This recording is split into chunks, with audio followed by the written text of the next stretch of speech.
سلام متعنا هبلنا فتواتنا كبراتن بيتسب تقراي برودكاست سيرفيس نعدة سولوس 3 سنة لتشون 18 عام تمرت استواردو حدشتري وانا ويمع بالتات حيزنا لكم قريبنا لنا حابرا وطان حيتكم سناكم بمعدا نابا زرزراتم تسقاقرنا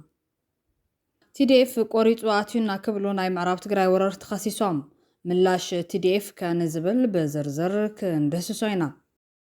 Are Tigray fighters trying to cross attack to attack Volkait? كالي أب معراب تقرأ استرأي كستة دما نتوم بقوداي قفان كالي بوليتكا فلالاين قوات أزغنو يتقارون أو حادة زمت أخوين اللهم بخالي حبريتا من محدار ترامب بالعلم كل خال تقرأي فوليزو السودو زولونا إيقادا وسانة عامو قاتموام ممحدار أمريكا حيلتات تجراين أرمي 7 زركبوم زتفلاليو منجستاتن عتقات جوجلتاتن أب سودان أب زكايد زلو كنات حد زلوهم إذا تاونت كمرمريو عزيز زلو زي حوحات سالساويانة تجراين هيمان رايتس واتشن بقوداي قفا بتجراي نناتهم مجلتي هيبام بخالي حبريتا من كل خالي تيبيام أب بهرسب واقمرا نتكزا زبز مسؤول عتقات مريغا بزبل العلت بإرترا كسلطن زتصنحه مرحنة أقوقوما حدش قنبارات خفت كم زلو فليتو منقست إرترا كفرح زغنية قداي ونقاتم الله نزياتهم كالو تقدست معوالتاتن حيزنا لنا مسانا تنحوم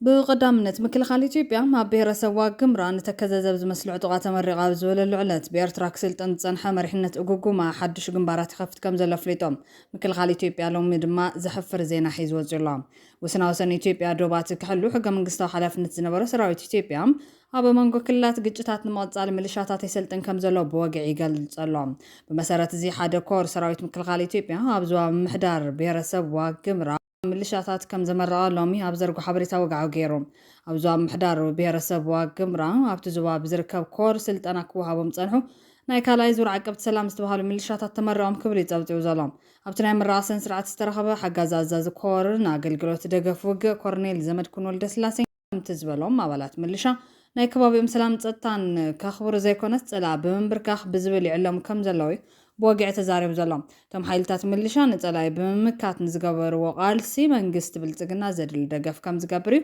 مربب حبريتا سراويت مكل خالي إثيوبيا بوقع الزرق حزينا ملكيتو زلام زرمات سراويت عمونغو كلات عطوات بمل مال زي زارقجت كلنا مقبار زي سارحت زلام وخان زملكت يوم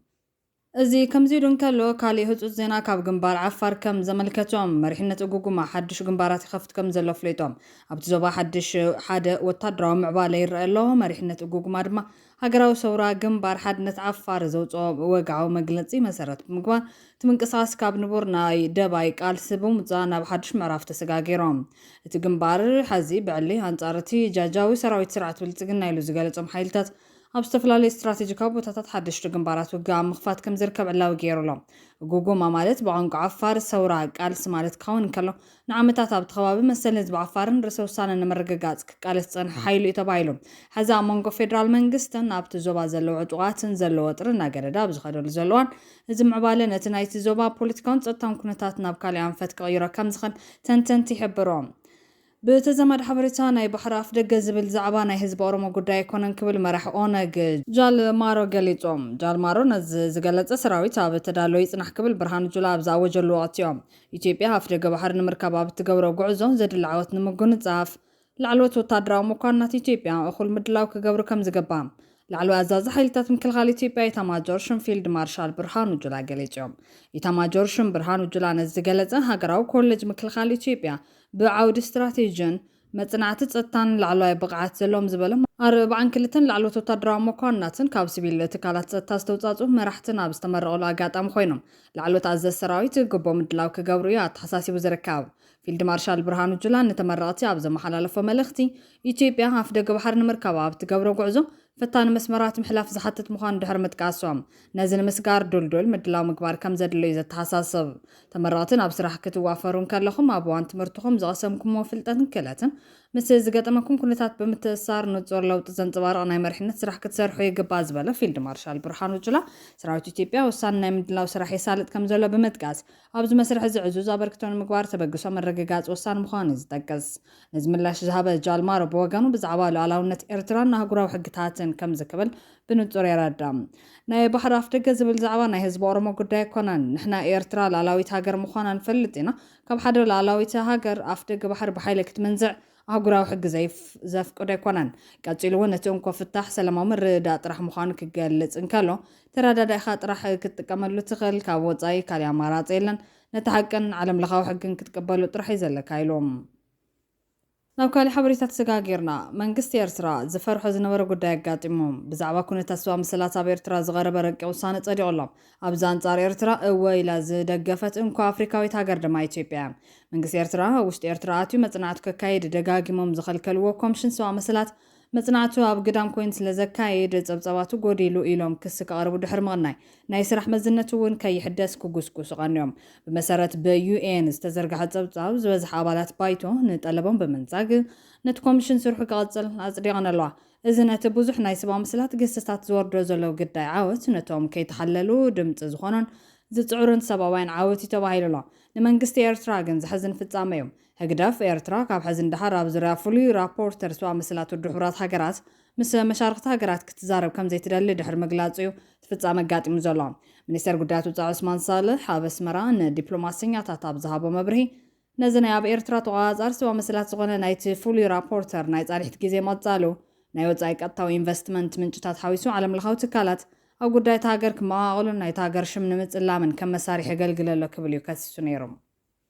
ምምሕዳር ትራምፕ ኣብ ልዕሊ ምክልኻል ትግራይ ፈልዩ ዝወስዶ ዘሎ ናይ እገዳ ውሳነ ተቃውሞ ገጢምዎም ምምሕዳር ኣሜሪካ ኣብ ልዕሊ ናይ ትግራይ ትካላት ፈልዩ ዝወስዶ ዘሎ ናይ እገዳ ውሳነ ተቃውሞ ገጢምዎም እዚ ተቃውሞ ካብ ተጋሩ ጥራሕ ዘይኮነስ ካብ ካልኦት ኢትዮጵያውያን እውን እዩ ዝቐርብ ዘሎ ምምሕዳር ትራምፕ ዝገብሮ ዘሎ ናይ እገዳ ውሳነታት ንብልጽግናን ንትግራይን ክጎድእ ቆጻል መብራት መሃብ ምዃኑ ከም በዓልታ ኣብ ኣሜሪካ ብልጽቲ ተሸላሚት ጋዜጠኝነትን ወናኒት ኣሰናዳይት ኣዲስ ስታንዳርድ ዝኾነት ጋዜጠኛ ጸዳለ ለማን ፖለቲከኛ ጀዋር መሐመድን ክኾኑ ከሎም ጀዋር ንትራምፕ ካብቲ ናይ ቀዳማይ እብረ ስልጣኑ ዝወልዕ ኩናት ትግራይ 2013 ዓ.ም ዘይተመሃረ ይመስል ክብል እዩ ናይ ሸውዓ ኣምባሳደር ኣሜሪካ ኣብ ኢትዮጵያ ዝነበረ ማይክል ራይነር ካብ ቀንዲ ለኮስት ናይቲ ጽንተት ኩናት መንባራ ዝኻኺሩ ዘሎ ፕሪቶሪያ የፈረሙት ባለስልጣናት ወይ ፖለቲሽያኖች ወደ ጠቅላይ ሚኒስትሩ ሳይድ ስላሉ አሁን ከነሱ ጋር ዲል ማድረጉ ፕሪቶሪያን ኮምፕሊት የሆነ ስምምነት ያደርጋል ብሎ ያምናል በትግራያኖቹ በቲፒኤልኤፍ በኩል ከዛ ውስጥ አትሊስት መደረግ ከነበረባቸው የተፈናቃዮች መመለስ የትግራይ ክልል ግዛታዊ አንድነት መጠበቅ በፕሪቶሪያ ቃል እንደተገባው ማለት ነው አለመደረጉ ከዛ በኋላም ደግሞ የሲጅ ወይ ደግሞ በፌደራል መንግስት በኩል በጀት ያለመለቀቅ ጉዳይ እነዚህ ነገሮች ፕሪቶሪያ የሞተ አግሪመንት አድርገው እንዲወስዱ ታደርጓቸዋል ሶ ይሄ ነገር የራስ ፌለሩ በሌላ ፌለር የመመለስ ስለሱ ፐርሰናላይዝድ የሆነ ነገር ነው የሚለው ለዛ ነው ሶ ዶሜስቲክሊ የሚያሻሽል ነገር የቲፒኤልኤፍን አቅቦ ከዛ በኋላ ወደ ፖለቲካ ንግግር ሁለቱ የሚያመጣ አይደለም ይልቁንስ ለአንዱ ሳይድ ወይም ለፌደራል መንግስት አላስፈላጊ የሆነ ግሪን ላይት የሚሰጥ አይተህ ከሆነ አሁንም አይተህ ከሆነ በጣም ማክሲማይዝ አድርገው የተጠቀሙበት ያሉት የመንግስት ሚዲያ ላይ አይተህ ከሆነ የትግራያኖች ኤሊቶችንም ጭምር በማምጣት እንዲህ በማድረግ በቃ አሁን ናው ኢዝ ዘ ታይም ተመልሶ ቲፒኤልኤፍን ለአንድና ለመጨረሻ ጊዜ የማጥፋት ጊዜው አሁን ነው ሶ ግሪን ላይት የተሰጠ አድርገው ኢንተርፕሬት ተደርጓል ዶሜስቲክሊ ማለት ነው እኛ ጋር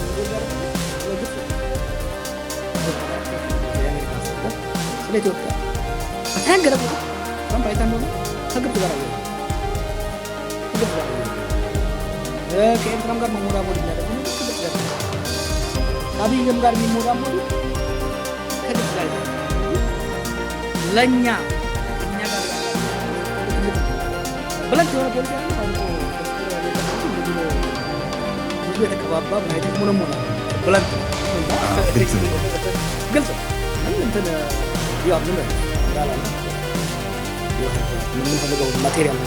ከሚል ነው የሚሄዱትና ምን ነው ይሄን ያለው የኔ ፍራቻ ምንድን ነው ቅድም ያነሳው ሲምቦሊክ ስቴትመንቶች እና አብይን አሳብሮ እሱ ልጠይቅህ ነበር ለብልጽግና ስለሰጠው ሲግናል ምንድን ነው የምታውቀው ለለት ነበር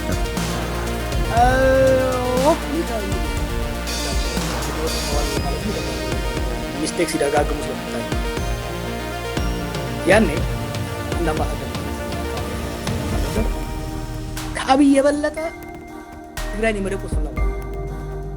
ገና ሀገር እንደገባው ነው አግኝቼው ስንከራከር የነበረው እስከ መጨረሻው እስክታሰብ ድረስ ከራከረ እና በቀላል በጣም አቅም በጣም ሲሰጡ የነበረው ሲግናል ተጎነና ይደና ደግሞ እና ማክሬነር ናቸው እና ሲግናሉ ሚስሬድ አደረገው ገባ ልክ ገብቶ ሲከራከርበት እዛው ተመዱት የዲፕሎማሲ ሽፍት አደረገ ሶ አሁንም ቢሆን የኛ ይሄ ጦርነት እንደያኔ ወጣ ትግራይ ግን ታሷ በረገጡና ባይሊዮ ኢሳያስና ሱዳን ብቻ ነው ማአት አይደለም ከዛ በኋላ አንታረቅ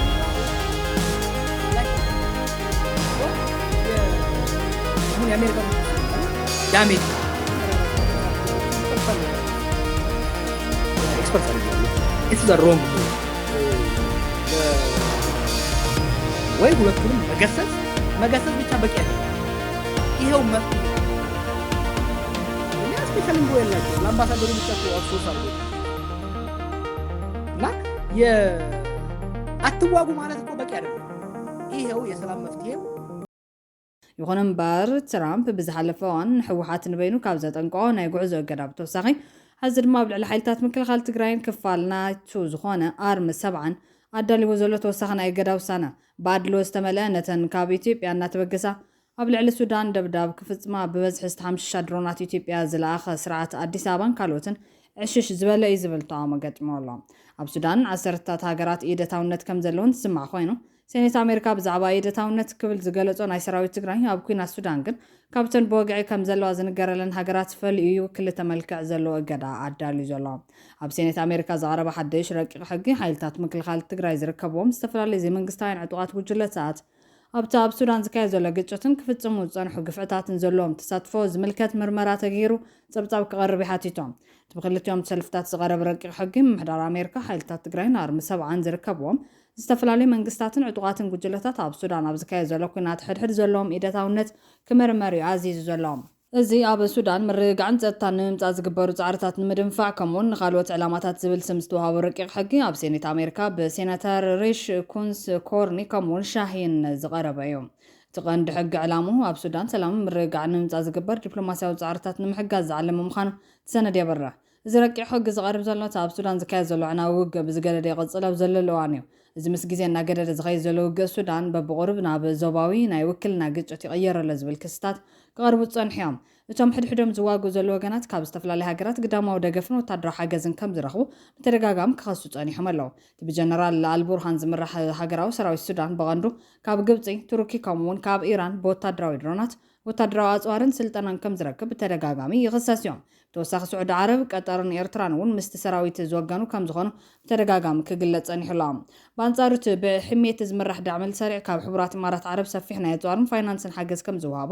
ብሰራዊት ሱዳንን ኣህጉራውያን መርመርቲ ትካላትን ሓያል ክሲ ብተደጋጋሚ ቀሪቡሉ እዮም እዚ ንኢማራት ዝቐርብ ዘሎ ክስን ኣጽዋር ብመንገዲ ቻድ ሊብያ ብመንገዲ ሰራዊት ከሊፍ ሓፍታር ኡጋንዳን ኢትዮጵያን ናብ ሱዳን ከም እተሕልፎ ዘመልክት ኮይኑ ኢማራት ግን ነዚ ክስ እዚ ብተደጋጋሚ ክትነጽግዮ ጸኒሓ እያ ዘይመንግስታውያን ጉጅለታት ሱዳን ኣብቲ ረቂቕ ሕጊ ኣብ ዓንቀጽ 4 ከም ዝተመልከተ እቲ ሕጊ ካብ ዝጸደቐሉ እዋን ጀሚሩ ኣብ ውሽጢ 9 መዓልትታት ድሕሪ እዩ ድማ ኣብ 2 ዓመት ግዜ በብመንፈቕ ዝጸሓፉ ጉዳያት ውፃኢ ኣሜሪካ ምስ ዳይሬክተር ሃገራዊ መረዳእታ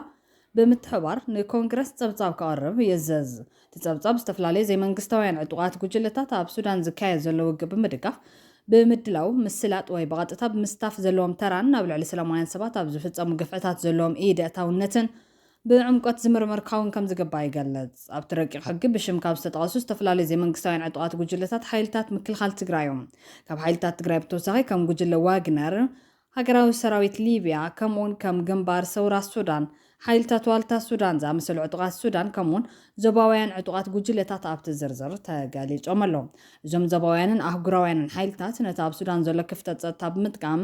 ምስቶም ክልተ ተዋጋእቲ ወገናት ዝተፈላለዩ ናይ ፋይናንስን ኣጽዋርን ርክባት ብምስራት ነቲ ውግእ የጋድድዎን ይርብሕሉን ከም ዘሎ እዮም ዝኸሱ እቲ ምስ ሩስያ ዝተኣሰር ጉጅለ ዋግነር ኣብ ምስግጋር ወታደራዊ ኣጽዋርን ማዕድንን ኢዱ ከም ዘተወ ይንገር ዝረቂቕ ሕጊ ድማ እዞም ወገናት እዚኦም ንህዝቢ ሱዳን ዘጋጥሞ ዘሎ መከራ ምስፋሕ ዘለዎም ግደ ንምድራትን ንምግዳድን ዝዓለመ ምዃኑ ዝገልጽ መንግስቲ ኢትዮጵያ ኣብ ጉንበት 2026 ኣብ ዘውፅኦ መግለጺ ሕወሓት ካብ ሱዳን ወታደራውን ገንዘባውን ደገፍ ከም ዝረክብ ብምኽሳስ ምዕራባዊ ዶባት ኢትዮጵያ ከም ዝተጣሓሰን ትዕግስቲ ክገብሩ ከም ዝመረጹን ገሊጹ ነይሩ። ሕወሓት ነቲ ዝቐርበሉ ክሲ ወጥሪ ንምውላዕ ዝዓለመ ክብል ብምቋም ትውድብ ኣብ ዝኾነ ህዝባዊ ምርግጋዕ ዝዘርግ ንጥፈታት ኣይተሳተፈን ኣይደገፈን ክብል ገሊጾም። ብኻሊእ ገጽ ሮይተርስ ኣብ ቀዳማይ ሰሙን ወርሒ ለካቲት 2026 ኣብ ዘውፅኦ ጸብጻብ ኢትዮጵያ ኣብ ምዕራባዊ ዶባታ ኣብ ክልል ቤንሻንጉል ጉሙዝ ሓደ ምስጢራዊ መሰልጠኒ ማእኸል ዳዕመ ሰሪዕ ከም ዝሃነፀት ጸብጺቡ እምባሩ ይዝከር። ኣብ ጉንበት 2026 ሱዳን ኢትዮጵያን ሕቡራት ኢማራት ዓረብን ኣብ ቀንዲ መዕርፎ ነፈርትን ዝተኻየደ መጥቃዕቲ ድሮን ወዲበን ክትብል ከሳተን እያ። ነቲ መጥቃዕቲ ድማ ቀጥታዊ ወራር ክትብል ኮኒናቶ እምባራ ኣይርስዓን። ኢትዮጵያ ኣብቲ ዝተፈጸመ መጥቃዕቲ ኢደለዋ ንዝብል ክሲ መሰረት ኣልቦ ክትብል ነጺጋቶም። ስዒቡ ዝመጽእ ስጉምቲ እንታይ እዩ ንዝብል ሕቶም እቲ ዝቐርብ ጸብጻብ እዞም ዕጡቓት ጉጅለታት ዝረኸብዎ ናይ ኣጽዋርን ፋይናንስን ደገፍ ዘካይድዎ ወታደራዊ ስልጠናታትን ዝጥቀሙሎም መርበባት ንግድን ዝርዝር ሓበሬታ ከጠቓልሉ እዮም። ዝረቂቕ ሕጊ ጸዲቑ ናብ ሕጊ እንተተቐይሩ ኣሜሪካ ኣብ ልዕሊ እቶም ኣብቲ ኩናት ኢድ ዘሎም ሓይልታት ወታደራዊ ፋይናንሳውን ቪዛን እገዳታት ክትወስድ ሙሉእ ስልጣን ዝህብ እዮም። ኣብ ዝዋን እዚ ትረቂቕ ሕጊ ኣብ ሴኔት ኣሜሪካ ናብ ኮሚቴ ወጻኢ ርክባት ተመሪሑ ኣብ ዘተን ምጽዳቕን ይርከብ። ዝረቂቕ ሕጊ ናብ ሕጊ ቅድሚ ምቕያር ብኽልቲኡ ባይቶታት ኮንግረስ ኣሜሪካ ሴኔትን ባይቶ ወከልቲ ህዝብን ክጸድቕን ብፕረዚደንት ክፍረምን ኣሎ። ኣብዚ ተቐንዲ ኣድሊ ወገን ነታ ብተደጋጋሚ ትኽሰስ ዘላ ብብልጽግና ትምራሕ ኢትዮጵያ ናብቲ ናይ ምርመራ መስርሕ ዘይምእታው ጥራሕ ዘይኮነስ ናይ ትግራይ ሓይልታት ምክልኻል ብኽልተ ገጽ ከሲስካ ንኻልኦቶም ግን ብስቕታ ምሕላፉ እዮም። እዚ ናይ ምምሕዳር ትራምፕ ኣድልዎ ተቃውሞ ካብ ምግባር ብተወሳኺ ዲፕሎማስያዊ ጻዕሪ ክሕይል ከም ዘለዎ ዘመልክት ኮይኖም መሪሕነት ትግራይ ኣብ ማሕበረሰብ ዓለም ዝድወን ዘለዎ ምስሊ ዝሐድሰሉ መስርሕ ከናዲ ከም ዘለዎን ዘመልክት እዮም። እዚ ድማ ዝተበታተነ ዓቕሚ ትግራይ ናብ ቦትኡ ክምለስ ብምግባር እዮም። ኩናት ሕድሕድ ሱዳን ኣብ ሚያዝያ 2023 ኣብ መንጎ ንሃገራዊ ሰራዊት ሱዳን ዝመርሕ ጀነራል ዓብደል ፋታሕ አልቡርሃንን ኣዛዚ ዳዕመ ሰሪዕ ጀነራል መሐመድ ሓምዳን ደጋሎ ሒሜትን ብዝተፈጠረ ናይ ስልጣን ቁርቁስ ጀመረ ኮይኖም ንልዕሊ 3 ዓመት ቀፂሉ ይርከብ። ኣብዚ ኩናት ልዕሊ 14 ሚልዮን ሰባት ካብ መረበቶም ክመዛበሉ ከለው 28 ሚልዮን ሰባት ድማ ንከቢድ ጥሜት ተቃሊዖም እዮም። ሕወሓት ሳልሳይ ወያነ ትግራይን ሂውማን ራይትስ ዎችን ብጉዳይ ግፋ ኣብ ትግራይ ንናቶም መግለፂ ሂቦም ሕወሓት ግፋ የለን ጸለመይ ክብል እንከሎ ካልኦቶም ድማ ከም ዘሎም ወጊቶም ኣብ ትግራይ ዘሎ ሰበስልጣናት ካብ መጀመርታ ወርሒ ሚያዝያ 2026 ጀሚሮም ዕድሜኦም 15 ዓመት ዝኾነ ህጻናት ሓዊሱ ሲቪላት ብሓይሊ ክዕፈኑን ብዘይሕጋዊ መንገዲ ናብ ዕጡቕ ሓይሎም ከማልውን ከም ዝጸንሑ ትካላት ተጣባቂ ሰብኣዊ መሰላት ሂውማን ራይትስ ዎች ኣፍሊጦም። ብመሰረት ካብ ዝተፈላለያ ከተማታትን ዓድታትን እትኽልል ዝተረኸቡ ሓበሬታታት ዕጡቓት ሓይልታትን ሰበስልጣን ትግራይ ነባራት ተዋጋቲ ሰላማዊ ሰባትን ኣብ መንገድታት ኣብያተ ዕዮ ብለይቲ ብዝግበሩ ናይ ገዛ ንድሕሪ ገዛ ፍተሻታትን ከምኡውን ንመናእስያት ቀንዲ ምንጭ ስራሕ ካብ ዝኾኑ ናይ ወርቂ ዕደና ቦታታትን ይዕፍንዎም ኣለዉ ክብል ከሲሶም። ናይ ሂውማን ራይትስ ዎች ምክትል ዳይሬክተር ኣፍሪካ ላትሻ ባዳር ብዛዕባ ዘመልኪተን ኣብ ዝሃቦ መግለፂ ሰበስልጣን ትግራይ ንሰላማውያን ሰባት ብሓይሊ ናብ ሰራዊቶም ንምእታው ዘካይድዎ ዘሎ ወፈራ ኣብ መላእ ክልል ናይ ፍርሒ ሃዋህው ይፈጥሮ ኣለለን። እተን ዳይሬክተር ኣስዒበን ሰበስልጣን ነዚ ወፈሮኦም ብቕፅበት ደው ከብልዎን እቶም ብዘይሕጋዊ መንገዲ ዝተመልመሉ ዜጋታት ናብ መንበሪኦም ክምለሱ ክፈቐዱን ፀዊዐን። ትትካል ብሰንኪቲ ኩናት ብሓይሊ ዝተመልመሉ 6 ፍጻመታት ዘንጸባርቕ ሰነድ ዘዳለዎ ኮይኑ እዚ ድማ ኣብ ወርሒ ሰነ ምስ ምስክራትን ኣዝማድን እቶም ዝተመልመሉ ሓዊሱ ምስ 18 ሰባት ብቴሌፎን ብዝገበሩ ቃለ መጠይቕ ዝተረጋገፀ ምዃኑ ኣረዲዮም። ቅድሚ ወርሒ ሚያዝያ ናይ ከባቢ ሰበስልጣን ንነባራት ተዋጋእቲ ሓይልታት ምክልኻል ትግራይ TDF እንደገና ክምዝገቡ ንምምሕፃን ህዝባዊ ኣኼባታትን ናይ ቴሌፎን ጻውዒታትን ይጥቀሙ ከም ዝነበሩ ዝገለጸ ጸብጻብ ኣብ መጀመርታ ሰነ ግን ግዴታ ወታደራዊ ኣገልግሎት ዝእዝዝ ኣዋጅ ከም ዝወፀ ነፂሮም። ናይ መሰኻኽር ቃልን ፀቕጥታትን ኢሉ ዘቕረቦም ድማ ካብ ሰሜን ምዕራብ ዞባ ትግራይ ካብ ምምልማል ዘምለጠ ሓደ ነባር ተዋጋይ ንሂውማን ራይትስ ዎች ኣብ ዝሃቦ ቃል 3 ዩኒፎርም TDF ዝተኸደኑ ዕጡቓት ናብ ገዛ ይመፅኦም ምሳይ ኣስታት 17 ሰባት ናብ ፖሊስ ጣብያ ተወሲድና ካባና በዝሒ ዘለዎም ዕድሜኦም 16-17 ዝኾኑ መናእስያት ነይሮም ኢሎም። ብተወሳኺ ኣብ ከተማ ዓዲ ጎዳም ኣብ መወዳእታ ሰነ ናይ ተኸባቢ ፖሊስን ምልሻን ንዕለታዊ ሰራሕተኛታትን ሓረስቶትን ሕፅረት ማይ ንምቕራፍ ዘገልግሉ ዝነበሩ መናእስያትን ከይተረፈ ይክብዎም ከም ዝነበሩ ነበርቲ ገሊፆም። ኣብ ማእኸላይ ዞባ ትግራይ ቆላ ተንቤን እውን ብ22 ጉንበት ኣብ ናይ ባህላዊ ወርቂ ዕድና ዝሰርሑ ዝነበሩ ዓደንቲ ብሓይሊ ተታሒዞም ናብ ወታደራዊ ማዕስከራት ከም ዝተወሰዱ ገሊፆም። እዚ ወፍሪ እዚ ኣብ መላእ ትኽልል ከቢድ ናይ ፍርሒ ሃዋህው ይፈጠር ብምህላው ብዙሓት መናእስያት ካብቲ ዞባ ክሃድሙን ገሊኦም ድማ ናብ ኣዲስ ኣበባ ክስደዱን ከም ዝተገደዱ ጸብጻብ ይሕባር። ነዞም ካብ ካልኦት ዝስወሩ መናእስያት ንምምፃእ ድማ ሰበስልጣን ንወለዶም ንነዊሕ መዓልትታት ኣብ ምምሕዳር ኣብያተ ዕዮ ብምእሳር ጸቕጢ ይገብሩ ከም ዘለዎ ተገሊጾም። ሕብረት ኣፍሪካ ነቲ ናይ 2022 ናይ ሰላም ስምምዕ ዝደገፉ ኣካላት ኬንያ፣ ደቡብ አፍሪካ፣ ሕቡራት መንግስታት ኣሜሪካን ሕብረት ኣውሮፓን ሓዊሱ ነዚ ብሓይሊ ዝግበር ምምልማል ደው ከብሎን ንኩሎም ህጻናትን ብሓይሊ ዝተመልመሉን ክፍትሑ ንሰበስልጣን ትግራይ ጸቕጢ ክገብሮን ሂማን ራይትስ ዎች ጸውዖም። ናይ ሕብረት ኣፍሪካን ናይ ውድብ ሕቡራት መንግስታት ላዕለዋይ ኮሚሽነር ሰብኣዊ መሰላትን ብዛዕባ እዚ ጉዳይ ምርመራ ክገብሮን ብግህዶ ጸብጻብ ከቕርቡን እቲ ትካል ጻውዒት ኣቕሪቡሎም። ዝሓለፈ ዓርቢ ኣብ መቐለ ዘጋጠመ ግፈ መናእስያት ኣዘራራቢ ኮይኑ ቀኒ ምህላው ብዙሕ ሰብ ዝተኻተሎ እዩ። Conscription is now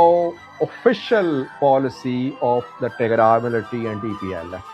And they are implementing it publicly. They have introduced a registration and now in broad daylight they're kidnapping people. But people, they're not Eritreans. Tigrayans are not Eritreans. In Mekelle, yesterday and today, Tigray security forces detained youths for military service. Crying mothers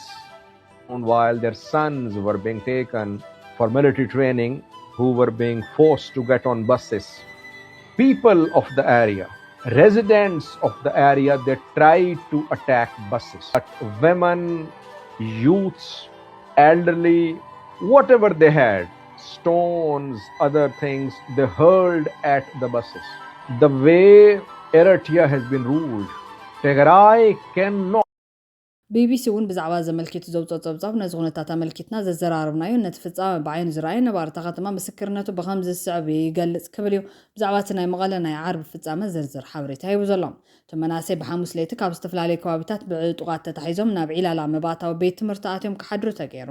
ካብኡ ብዓርቢ ንጎ ሰዓት 2 ፈረቓን ኣቆፃፅራ ሰዓት ተኸባቢ ኣቢሉ መጀመርታ ዝተወሰኑ ካብቲ ቤት ትምህርቲ ተጻዒኖም ናብ ዘይተፈለጠ ቦታ ኣብ ዝውሰዱሉ ግዜ ካብ ቤተ ክርስቲያን ዝምለሳ ዝነበራ ኣዴታት ኣውያ ተስሚዐን ካብኡ ኣብቲ ከባቢ ዝነበር ህዝብን ኣብ ከባቢ እቲ ቤት ትምህርቲ ኸይዱ ካብኡ እታ ኣብ ቪድዮ ትረአ ዘላ ካልአይቲ ኣውቶቡስ እያ ክትወፅእ ኣብ ጀመረትሉ እዋን ካልኦት ነበርቲ ተሓዊሶም ኣብ ጽርግያ ኣውያትን እምኒ ምድር ማይን ኣጋጢሞም ንኸባቢ 300 ሜትሮ ዝኣክል ደርባ እምኒ ከም ዝቐጸለ ድሕሪኡ ግን እታ መኪና መስትያታ ሙሉእ ንሙሉእ ተሰባቢሩ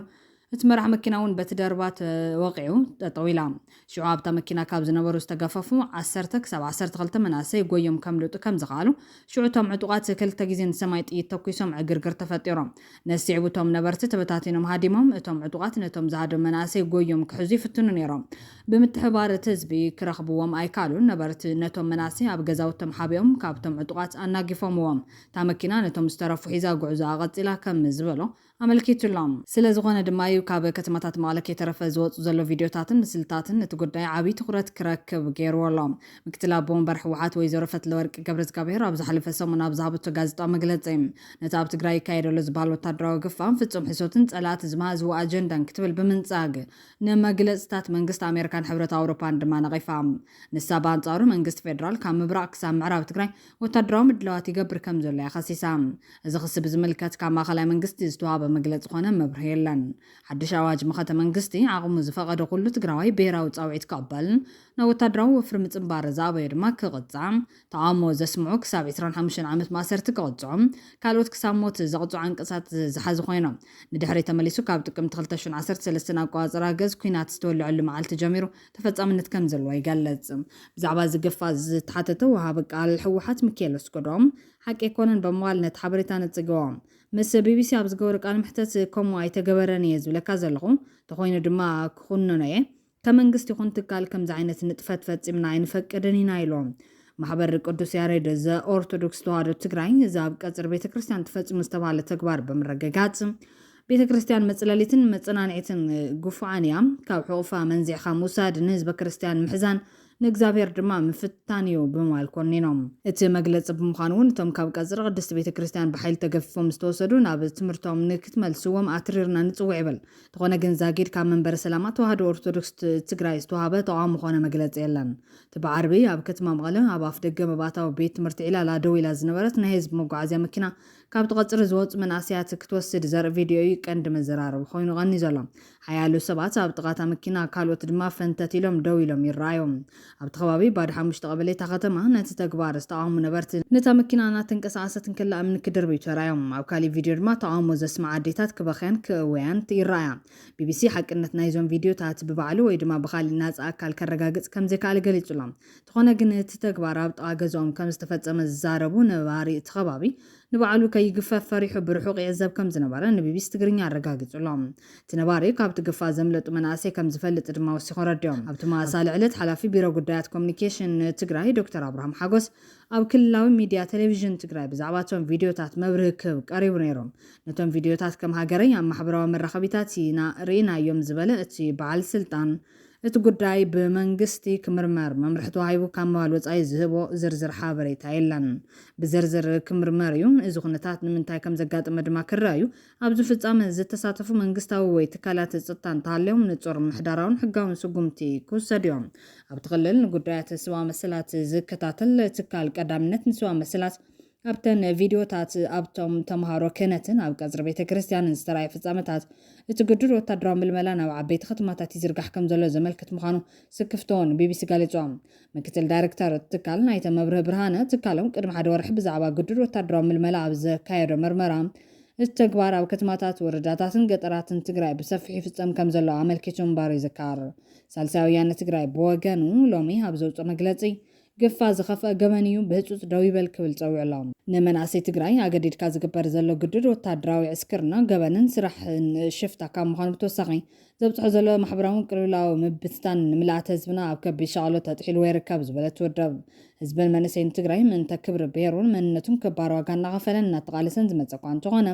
ፀረ ብሄረ ትግራይ ዝኾነ ፖለቲካ ሰብ ሕወሓት ነዚ ከቢድ ዋጋ ብምኽሓድ ትግራይን ህዝባን ኣብቲ ሕዚ ኣቲናዮ ዘለና ድልሃመት ከም ዘሳጥሐና ድማ ይፍለጥ ክብል እዩ ከሲሱ ዘሎ ኣይኮነን ብዓፈናን ብምግዳድን ዝግበር ኩናት ብፍቓድ ዝግበር ኩናት እውን ፖለቲካዊ ዕንዝርና ሰብ ሕወሓት እናመርሖ ክንደይ ዓመዓትን ጥፋትን ንትግራይ ከም ዘምፀ ኩሉ ዝፈልጦ እዮም ብባህሪኡ ኩናት ዕናው እንትኸውን ንብሄሩ ሓልዮት ብዘይብሉ ብምዕፋንን ምግዳድን መናእሰይ ዝግበር ኩናት ድማ እንትርፈ ብሄረ ክሳብ ምብታን ዝበፅሕ መዓት ካሊእ ጥር ትብል ረብሓ ከም ዘየምፅእ ሳልሳይ ወያነ ትግራይ ይኣምን ኣብ ትግራይ አንጸላሊ ዘሎ ደበና ኩናት ደው ክብል ኩሎም ዝምልከቶም ኣካላት ደው ኢሎም ክሓስቦን ኣፈላላያት ኣብ ጠረጴዛን ብሰላማዊ መንገድን ክፈትሑ ዝፅውዕ ሳልሳይ ወያነ ትግራይ እዚ ኣብ ትግራይ ብሰብ ሕወሓት ይፍጸም ዘሎ ገበንን ጭካንን ግፋ ብቕልጡፍ ደው ክብል ድማ የተሓሳስብ ኢሉ ሳልሳይ ወያነ ትግራይ ሕወሓት ብወገኑ ሰሙናዊ መልእኽቲ ኣብ ትሕቲ ዝብል መግለጺ ምጥንኻር ዓቕምታት ትግራይ ንምሓስ ህልውና ህዝቢ ትግራይ ግድን ይብሎም ጸላይን ውሕዳት ትግራዋይ ክብርታትን ሓቦን ዘይወነኑ ከዳዓት ዓሲቡ ንዓቕሚ ትግራይ ንምሽርሻር ወፍሪ ካይድሎም እዚ ምፍራስ ብሄራዊ ትካላት ከም ዕላማ ሒዙ ዝካየድ ዘሎ ፍርነት ኣብ ሙሉእ ምትእማንን ምርድዳእን ተመስሪቱ ዝፍጸም ዘሎ ምጥንኻር ብሄራዊ ዓቕምታት ንምትዕንቓፍ ትኹረት ብምግባር ይሰርሕ ኣሎ ዝበለ ሕወሓት ከም ብሄር ናይ ምንባር መሰሉ ዝተኸልአ ህዝቢ ካብ ዓቐን ንላዕሊ ዝኾነ መቃለሲ ምኽንያት ኣሎ ረብሑ ብኸመይ ክረጋገጽ ከም ዝኽእልን ሓደጋታቱ ብኸመይ ክብድህ ከም ዘለዎን ብዝግበር ምርድዳእ ዝፍጸም እምበር ብሓይሊ መልጢ ኣብ ልዕሊ ዝፀዓን ኣጀንዳ ክህሉ ኣይኽእልን ብምባል ግፋ የለን ክብል ሓቢሩሎም ወሲኹ ድማ ፈታዊ ኮነ ጸላይ ዝፈልጦ ሓቂ እዚ ኮይኑና ኣሎ ጸላይ ካብቲ ዓቕሚ ትግራይ ብምልማስ ጆኖሳይድ ምዕዋት ዝብል ትልሙ ተበጊሱ ኣብ ሰፊሕ ወፍሪ መጸለምታት ተዋፊሩ ይርከብ ኣብዚ ወፍሪ ድማ ውሕዳት ተጋሩ ኮነ ኢሎም ነቲ ስርዓት ተዓሲቦም ዝተወሰኑ ድማ ብዝተፈላለየ መንገዲ ተደናጊሮም መሳርሒ ዝወፍሪ ጆኖሳይደር ኮይኖም የገልግሉ ኣለዉ ክብል ግፋ ከም ዘየለ ጸለመ ከም ዝኾነ ኣፍሊጡ ዘሎ ኣብ መወዳእታ TDF ቆሪፁ ኣትዩና ክብሉ ናይ ምዕራብ ትግራይ ወረርቲ ከሲሶም ካሊእ ኣብ ምዕራብ ትግራይ ዝተራእየ ክስተት ድማ ነቶም ብጉዳይ ግፋን ካሊእ ፖለቲካዊ ኣፈላላይን ክዋጠጡ ዝቐነዩ ተጋሩ ናብ ሓደ ዘምፅእ ኮይኑሎም ኣብ ልዕሊ ምዕራብ ትግራይ ዝካየድ ዘሎ ዝቐፀለ ስሩዕ ወራርን ሕጋውነት ናይ ምልባስ ሽርሕን ሕዚ እውን ዝቐፀለ ኮይኑ ኮሚሽነር ፖሊስ ክልል ኣምሓራ ናብቲ ቦታ ብምኻድ ነቲ ሽርሒ ደገፍ ሂቡሎም ጽላል ማሕበረሰብ ምዕራብ ትግራይ ድማ ፌደራል መንግስቲ ነቲ ብሓይሊ ዝተተሓዘ መሬት ምዕራብ ትግራይ ሕጋዊ መዋቕር ንምትሓዝ ዝገብሮ ዘሎ ተንኮላዊ ምንቅስቓስ ኣብ ልዕሊ ህዝቢ ትግራይ ዝፍጸም ዘሎ ዳግማይ መዋቕራዊ ወራርን ዓይኑ ዘውፅእ ታሪኻዊ ቅጥፈትን ብምዃኑ ትካልና ብጽኑዕ ይኹኑና ክብል ኣፍሊጦም እቲ ማሕበር ወሲኹ እዚ ብሓደ ገጽ ሰላም ኢና ንደሊ ናበልካ ብኻሊእ ገጽ ግን ብደገፍ ፌደራል መንግስትን ካልኦት መዋቅራትን ነቲ ዘይሕጋዊ ወራር ሕጋዊ ሽፋን ንምሃብ ዝካየድ ዘሎ ተግባር ሰላም ዝዘርግን ጠቕሊሉን ኣብ ከቢድ ሓደጋ ዘምርሕን ንህዝብና ዳግም ናብ ኩናት ዝደፋፍን ቁልዕ ተጻብኦ ብምዃኖም መንግስቲ ትግራይ ነዚ ኣብ ምዕራብ ትግራይ ዝካየድ ዘሎ ሓደገኛ ሽርሒ ብትኹረት ብምክትታል ቅዋም ህዝቢ ትግራይ ዘንጸባርቕ ህጹጽ መግለጽን መብርህን ክበሉ ፌደራል መንግስቲ ካብዚ ዝኾነ ይኹን ሕጋውን ሞራላዊ መሰረት ዘይብሉ ተጻብኦ ስጉም ተዓቂሙ ሰላም ብተግባር ንምርግጋጽ ዝተመዛበለን ዝተሰደደን ህዝብና ናብ መረበቱ ዝምልሰሉን ኢሉ እውን ኣብ ኢደ ፀላእ ዝሳቐ ዘሎ ህዝብና ሓራ ዝወፀሉ ባይታ ከመቻቹ ይግባእ ክብል ይፀውዮ ዘሎ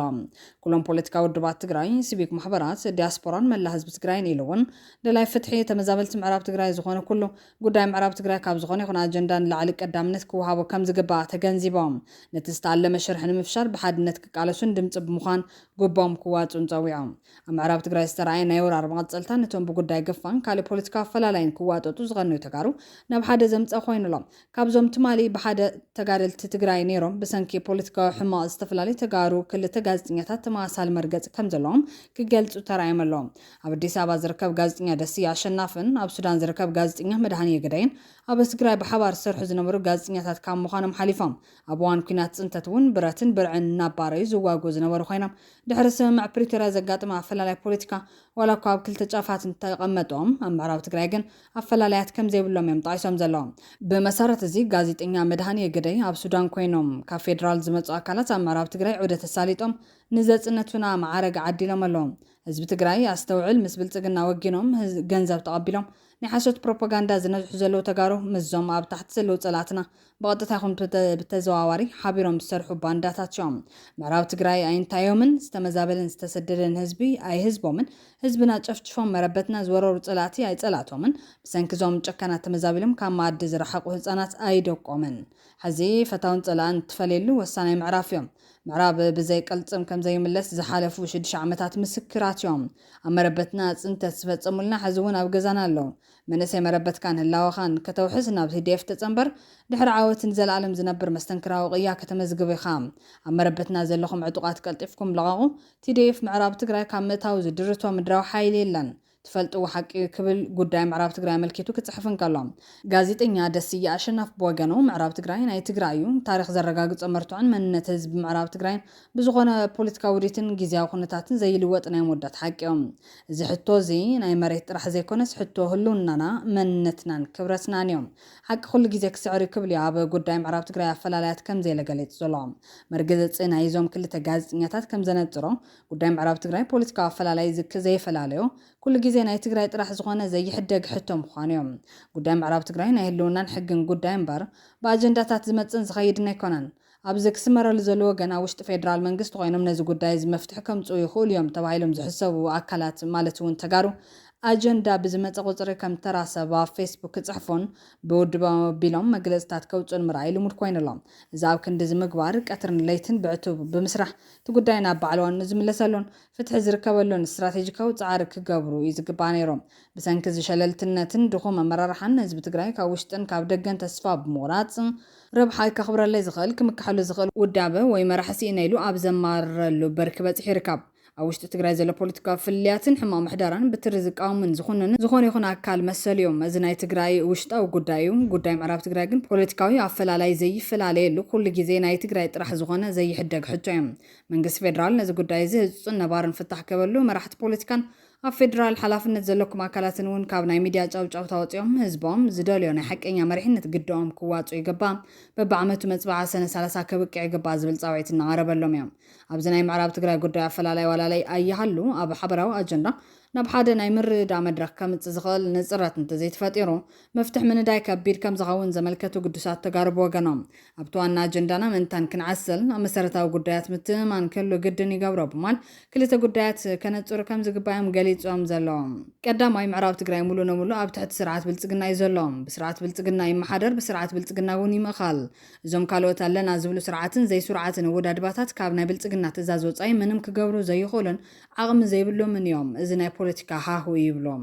ካልኣይ ኣብ ምዕራብ ትግራይ ዘሎ ካብ ሓይልታት ምክልኻል ኢትዮጵያ ወፃኢ ዝኾነ ዕጡቕ ሓይሊ ሙሉ ድጋፍ ዝግበረሉ ማለት እውን ናይ ሎጂስቲክስ ስልጠና ዓቕሚ ምዕባይን መሪሕነትን ድጋፍ ዝረክብ ካብ ፌደራል መንግስቲ እዮም እታ ምዕራብ ትግራይ ዝተፈጠረ ዕጡቕ ሓይሊ ከምቲ ንሶም ዝብልዎ እሾህን በእሾህ ንምክልኻል ዝተወደበ ሓይሊ እዮም እዚ ማለት ካብ ትግራይ ክመጽእ ዝኽእል መጥቃዕቲ በቲ ናይቲ ከባቢ ተወላዲ ብምክልኻልን ኣብቲ ከባቢ ዘይዛር ምጥፍእፋእ ክፍጠርን ብቐጻልነት እውን እንተኾነ ነንባዕሉ ዝጠማመትን ዘይተኣማመንን ህዝቢ ኮይኑ ክቐጽል ዘገብር ክብሉ እዮም ዘገንዝቦም ትሕዚ ዝግበር ዘሎ ኣብቲ ከባቢ ዝነበረ ዘይሕጋዊ ዕጡቕ ሕጋዊ መልክዕ ክሕዝን መዋቕራዊ ናይ እዚ ሰንሰለት ክህልዎ ናይ ምግባር ስራሕ ድማ ናይ ዝመቐጸልታ እዩ ዝብሉ እዞም ወገናት ኣብ መወዳእታ ኣጀንዳ ምምላስ ተመዛበልቲ ትኩረት ወሃይቦ ብቐዳምነት ክስርሐሉ ዘኽእል ከይዲ ብምፍጣር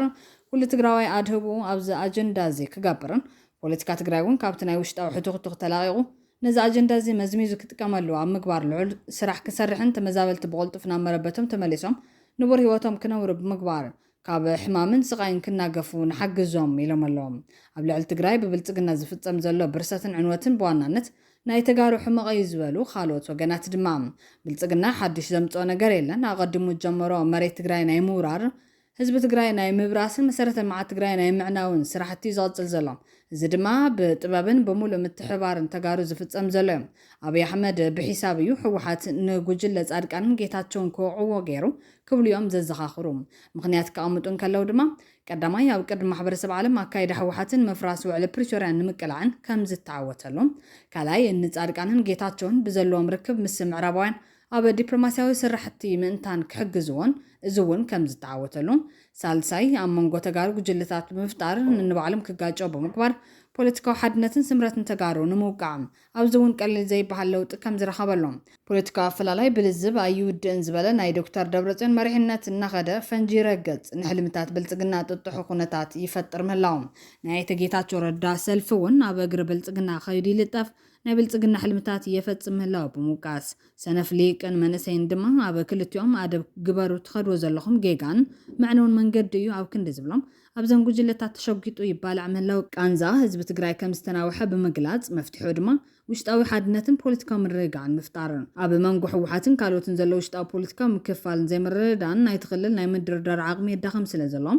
ውሽጣዊ ሓድነት ምሕያልን ፌደራላዊ መንግስትን ማሕበረሰብ ዓለም ብቆራጽነት ንምግጣም ወሳኒ ኢሎም ኣለዎም ናይዚ ሓያል ናይ ዲፕሎማሲ ስራሕን ጸቕጢ ማሕበረሰብ ዓለም ምውሳኽን ንስቓይ ህዝቢ ትግራይ ከም ዝሕፅር ዝገልጹ ዞም ወገናት ጉዳይ ምዕራብ ትግራይ ጂኦፖለቲካዊ ረብሓ ስለ ዘለዎ ምስ ሱዳን ኤርትራን ስለ ዝተኣሰር ማሕበረሰብ ዓለም ኣሜሪካ ሕብረት ኣውሮፓ ሕብረት ኣፍሪካ ቆላሕታ ምእንቲ ክህብዎን ድሌት ህዝቢ ንምትግባር ከድህቡ ከም ዘገድድ እዮም ዒዶም ኣብቲ ዞባ ዝተፈጸሙ ግሰታት ሰብኣዊ መሰላትን ጸብጻባትን ምጽናት ዓሌትን መሰረት ምግባርን ሕጋውን ሰላማውን ፍታሕ ንክመጽእ ጸቕጢ ምፍጣርን ብወገን ትግራይ ዘሎ ቀጻሊ ዓብዪ ብዶ ተመዛበልቲ ወገናት ብውሕስነት ምምላስ ናይ ኣምሓራ ክልል መዋቕርን ዕጡቓትን ካብቲ ቦታ ተነቒሎም ክወጽእ ብምግባር ብሕገ መንግስታዊ መንገዲ ነቲ ዞባ መሊስካ ናይ ምምሕዳር ዕድል ክህሉ ኢሎም ኣለዎም እዚ ከምዚ ኢሉ እንከሎ TDF ቆሪጻት እናክብሉ ናይ ምዕራብ ትግራይ ወረርቲ ኸሲሶም ሓይልታት ምክልኻል ትግራይ ብርባ ተከዘ ቆሪጾም ክሰግሩ ከም ዝኻልዮም ወረርቲ ሓይልታት ዝጽብጽቡ ዘለዎም ሓይልታት ምክልኻል ትግራይ ነቲ ዕጡቓት ኣምሓራን ሰራዊት ምክልኻል ኢትዮጵያን ዝሕልዎ ሩባ ተከዘ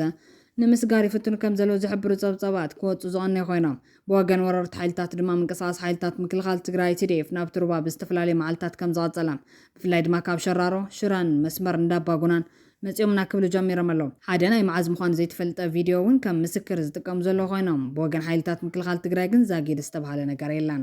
እቲ ቪድዮ ናይ ሕዚ እንተኾይኑ ምስጋር ሩባ ተከዘ ክልተ ቀንዲ ተኽእሎታት የመልክት ሰራዊት ትግራይ ንድልውነት ሰራዊት ምክልኻል ሃገርን ሓይልታት ኣምሓራን ይፍትን ኣሎ ወይ ድማ ፍሉያት ናይ ስልያን ስርሒትን ኣካላት ሓይልታት ምክልኻል ትግራይ ንመጻኢ ስርሒታት ክጥቀሙሎም ዝኽእሉ ማዓስከራት መሰረታት ኣብ ማዕዶት ሩባ ይምስርቱ ኣለዉ ማለት እዮም እዚ ትግመት ኮይኑ ብዘይካ ክሲ ወረርቲ ካብ ምክልኻል ትግራይ ዝተሰምዐ ነገር ግን የለን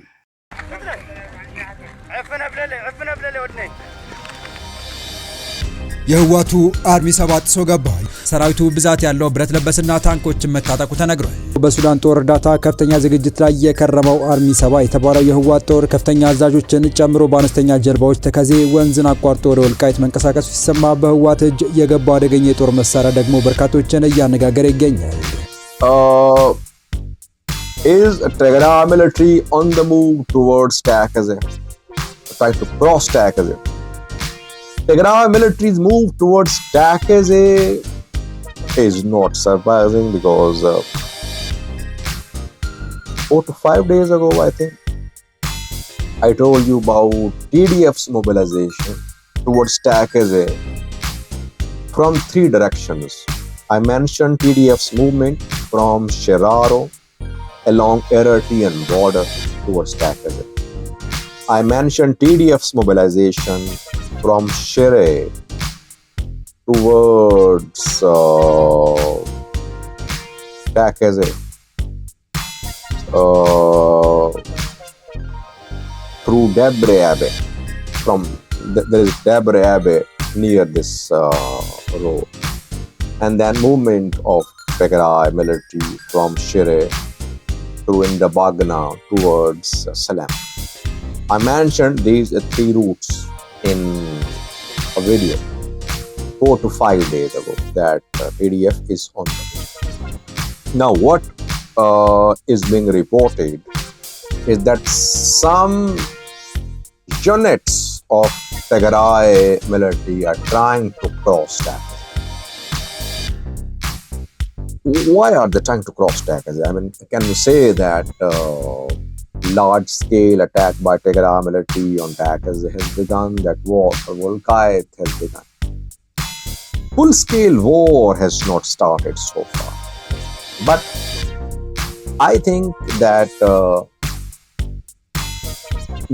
there are two possibilities. Either Tigray military is testing the waters, seeing how prepared ENDF and Takase guards are. Second possibility is that some selected units of Tigray military, they're crossing Takase, they're advanced units, they are intelligence collection units, or they are special operation units. They're crossing Takase and then they are establishing bases in discrete locations to the west of Takase. They are it's not easy for the other side, for Takase guards, for ENDF to man entire Takase from Salemti all the way to the road in all the way to the route parallel to Takase in northern direction. It's not easy, it's difficult.